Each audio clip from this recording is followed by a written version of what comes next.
Like now, we entering into this economic uncertainty. We in a recession right now, and we've seen the crypto markets going to another bear market now. Now I know you started investing in crypto early, like I think 2017, right? 2017. Yep.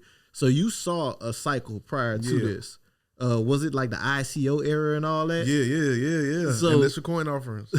Yeah.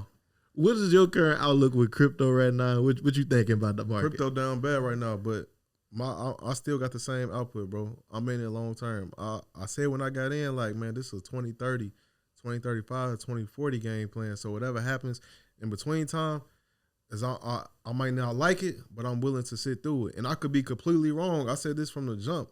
Like, I could be completely missing on this investment. But that's the risk I'm willing to take. And for those that listen to me or they look up to me, they doing the same thing. It's like, hear what I'm saying? Like, well, if you're going to do it strategically and wisely. Don't be putting all your eggs into this shit because it could go south. Yeah. You could lose everything. So as far as what's going on right now, though, it's not really bothering me because I still look at it long term. It's nothing new either, it's nothing new. I went through it. It's very similar to that. I would say this might be, I don't know off top the statistic wise, but this might be worse. I remember it was a crazy drop in 2018. It was crazy. I don't know I can't remember if this was better than that though. Cause I know like just the way it looks right now, everybody down on it like, oh man, this shit ain't never gonna work. It's like it's crazy to me because y'all loved Bitcoin 8 months ago when it was 60. But now it's 19, 18. It's like a better investment opportunity. Let me stay away from that shit. That shit bad over there. Like, nah, bro, you wildin'. Yeah. Like, if I loved it at 60 and I bought it at 60, I'm going to buy it again. I'm going to keep buying it. But my thing is that I think what I've seen now that I'm able to finally see a full cycle, I start seeing the trends, right? Mm-hmm. NFTs was basically the same thing as ICOs. I never bought an NFT. I can understand why. I got burnt. I ain't gonna lie. I got burnt by a few. Because like when you start thinking about it, we was kind of early and the utility was always the same. Right. Like it was always, oh man, we're gonna be able to do so much with it. But what we gonna be able to do with it? What you gonna be able to, that's why I never bought one. When I used to hear people talk about it, I used to be like, that's cool. But in my mind, it just never made, I was like, all right, you could do this, you could do that. But why would I want to do that? That's what it just never made, it never made sense to me. Everybody I know some people that made some big bread in it. I'm like, man, salute to y'all. But me, I just don't see the value in this shit. Mm-hmm. At least right now, I don't. But that's also the other piece of it too, knowing when to sell. That's what this whole cycle showed me too. It's like, because I got in on the GameFi trend, right? And I'm like, man, I'm making 600% on my motherfucking money. Bitch, I feel good. I'm walking around feeling great. You know what I'm saying? 600%. But then it's like, okay, how long is this gonna happen realistically? Like let's keep it real. How long is this gonna happen? Whenever I seen them cut from 600% to 400, I should have sold right then and there. Because it's like, okay, obviously this is slowing down. The money's stopping.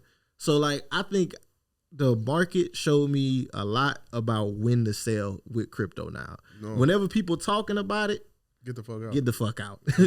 Take some profits. Ain't nobody talking about it right now. So if you are an investor, I ain't telling you to go buy, but if you is somebody that believe in crypto and got the money to invest in it, you probably should. But if you don't, let's talk about this because, man, I feel like this was an important conversation. And this, in my opinion, if you don't got a 6 months emergency fund, you shouldn't be investing at all. And this is something that's not really talked about in our community because everybody trying to sell some shit. Everybody trying to get rich fast. Everybody trying to get rich fast. Everybody trying to sell a scheme. course. All that shit. So they'll tell you, buy my stuff, invest in that. But if you ain't got 6 months of emergency savings, you shouldn't be investing in shit. Not Bitcoin, not real estate, not stocks, nothing.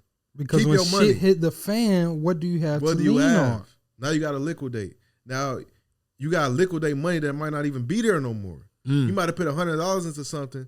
The market went down. That $100 is $47 now. And you needed that. You needed that 100. So that's why, man, like I really hope people take heed to that. Like if you don't got your 6 months of emergency savings, and to be real, I'm saying 6 months to be nice. In my opinion, I think it really should be closer to 12, specifically for times like these. I don't think you should be investing at all unless it's maybe like a 401k. All right, cool. But outside, some through your job, tax benefit type exactly, shit. Tax benefits. But like on your own, hitting the stock market, trying to do real estate, all that shit, keep your fucking money. Don't spend nothing, because when hard times hit, that money that you invested, you gonna go liquidate that shit, and it's not gonna be the same. It's not gonna be the same at all. 50% cut than what you put in there. But people don't say this shit, man. It's true. Let's be real. People don't say that shit. They gonna be like, yeah, about this, you gonna invest in that. Like, man, this motherfucker don't even got $2,500. Why you telling him to invest his money at all? You know what I'm saying? He got $2,500. If he lose his job right now, his job is over. He could pay rent for a month, maybe 2 months. It's over. So you telling him to invest, he shouldn't be investing. If anything, if he should be investing in anything, it's maybe to start a business. But a low cost business that's gonna cost him, if he got $2,500, the business, let's say it costs $200 to start. Something that's gonna help you increase your income. Not your active income, not your passive exactly, income. Not no passive income, your active income. Because if you're trying to, that's who taught us that? Active versus passive? Auntie Sandy, Hood Estates. Okay. She had told us that. Like, shout out to us. That's my people. Her and Pocky said people get passive income mistaken because they think passive income mean no work. Exactly. You need more active income to create passive income. You can't just skip that step. Like, if you making a $4,000 a month and you taking 1,000 of that and trying to make passive income, you're not going to replace that 4 bands in a year, 2 years, 3 years. It's going to take a long ass time. So if you can find a way to take that 4,000 and increase it to 10,000, now you get a better chance of increasing that passive income. Because you're still living off of 2, and now you got 8. You can just throw into some investment shit. No, facts. Like, but niggas be thinking, I make $3,800 at the job. I could take this $3,800, invest half of it, and I could start making $10,000 a month within the next 3 months. Like, nigga, what? Who told you? Who told you this? That's not the way business works. But this this the shit work. people really be believing, bro. Like, I be getting some unbelievable DMs and messages from people. I be like, nigga, this is a terrible idea, bro. Don't do that.